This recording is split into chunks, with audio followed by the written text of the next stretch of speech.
भारतीय राज्य कांग्रेस जिंदाबाद राहुल गांधी जिंदाबाद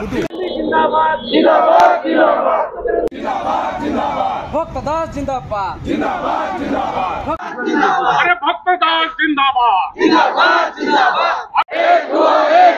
आदिवासी दलित एक हो। मु अरविंद दास जिला कोऑर्डिनेटर मयूरभंज जिला कांग्रेस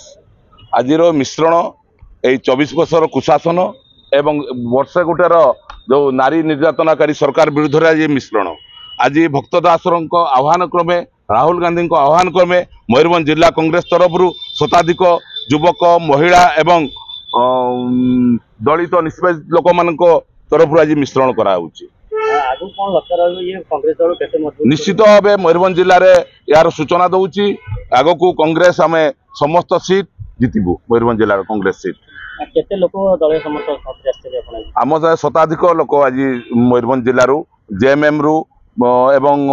बीजेडी रु एवं बीजेपी रु आज मिश्रण जी को और राहुल जी को हमरो भक्तदास जी को नीति आदर्श एवं कांग्रेस दलर ओडिशार उपसभापति रमेश जी ओडिशार जो आमर कांग्रेस दलर सबु कर्मकर्ता काम देखी एवं ये बीजेपी सरकार ए 12 माने 14 मास भितर जो महिला उपर जो अत्याचार चली आगामी दिन में जदि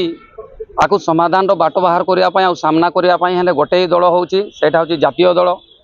से कांग्रेस दल आगु कौन लक्ष्य रखिए आगु को लक्ष्य रखाई आपको जिला परिषद इलेक्शन अच्छी पंचायत इलेक्शन अच्छी चेयरमैन इलेक्शन अच्छी आम बहु मात्रा सीट दखल करूँ बोली आम आशावादी अच्छु।